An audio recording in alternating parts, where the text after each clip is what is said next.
I felt bad for the guy and disgusted with myself, but in hindsight, I should have known that's who she is. She's too codependent to ever be alone, but too much of a horrible person to commit to someone. What's going on once again, everybody?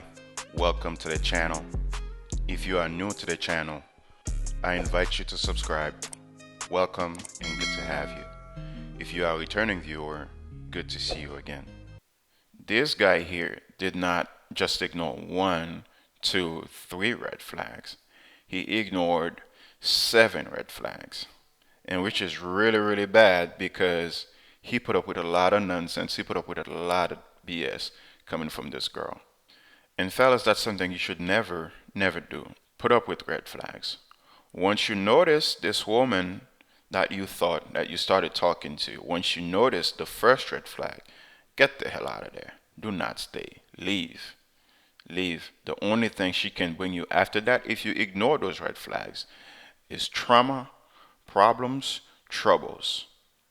Leave. 5 months later, I feel stupid for ignoring the red flags.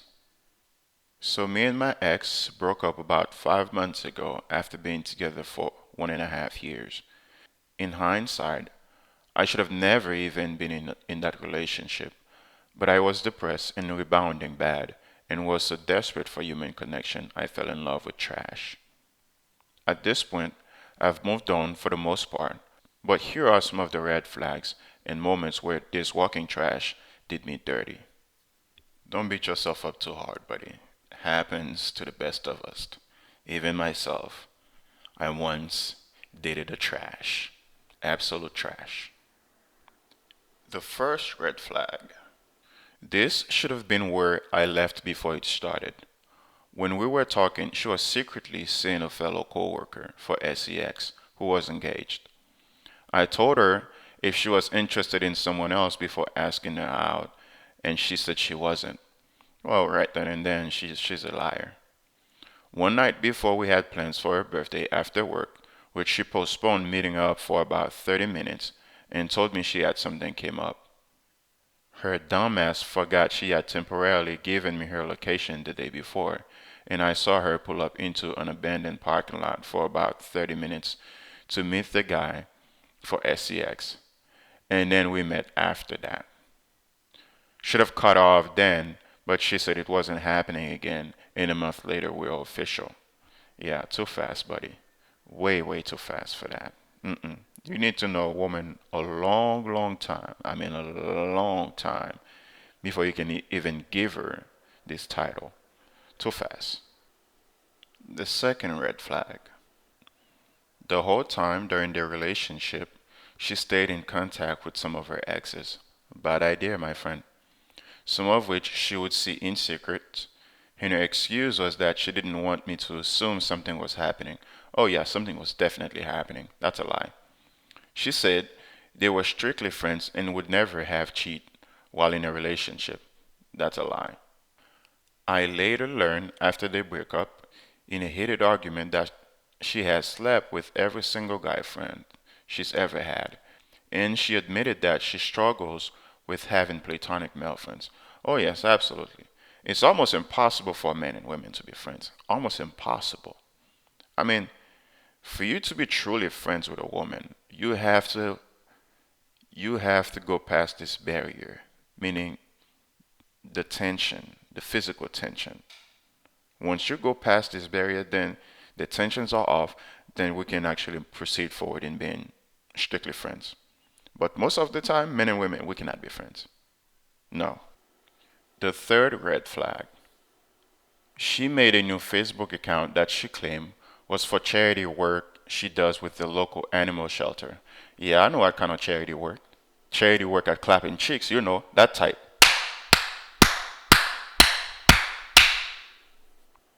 He says, however, she had a friend list private, and after the breakup learned she had added pretty much anyone she could, including every single ex of flings she had, many of which she talked to after we broke up.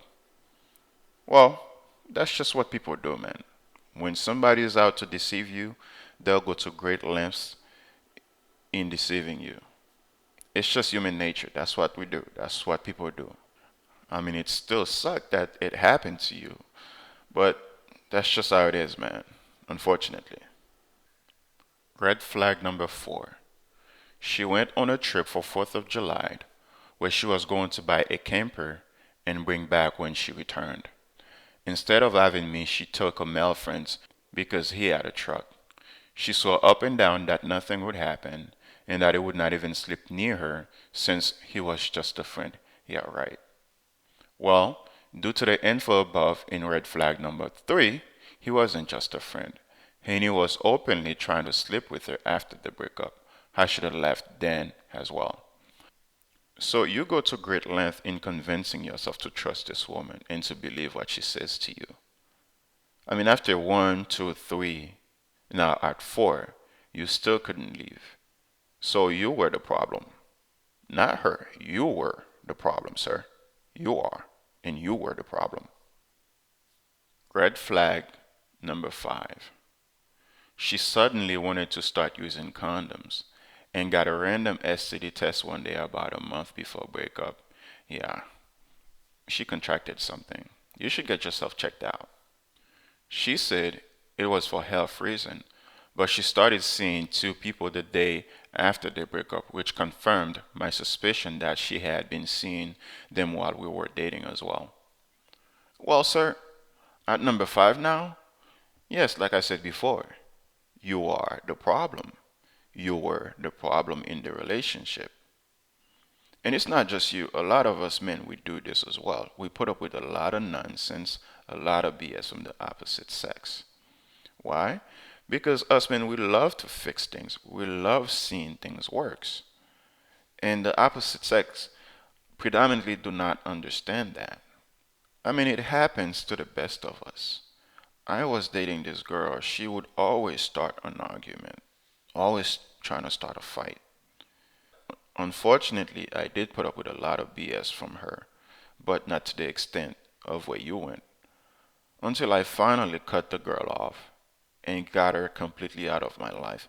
So for us men, yes, the fact that we do want to see things works, and we end up putting up with a lot of BS from the opposite sex. That's just who we are. That's just the way we are.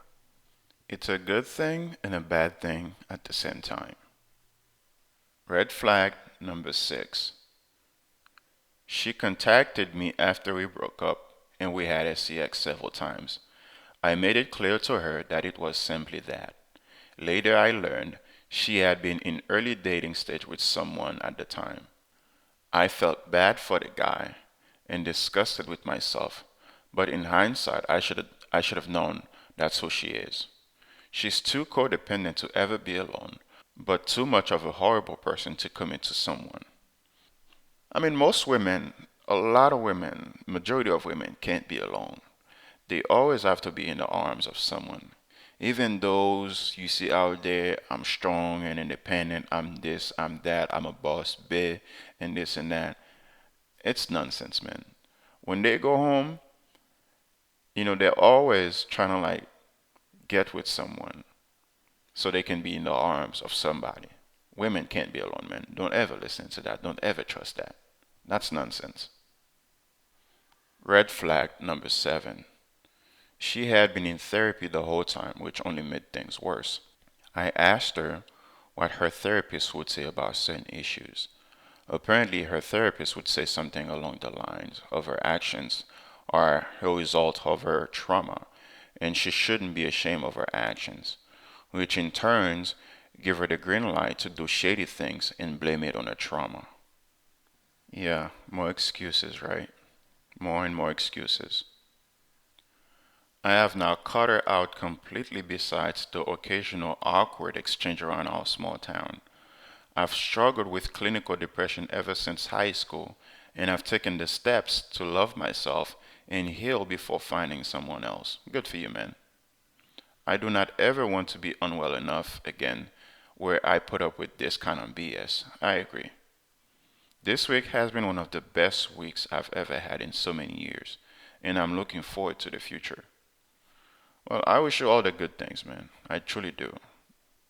I wish all the best for you moving forward, man. I truly do. And never, ever again to put up with this kind of nonsense. Never again. It was a lesson you learned. Now you have to move on with your life and do the best for yourself. Once again, thank you for checking out the video. Let us know what you think in the comment below. Subscribe to the channel, like the video on your way out, and I'll see you in the next one. Peace.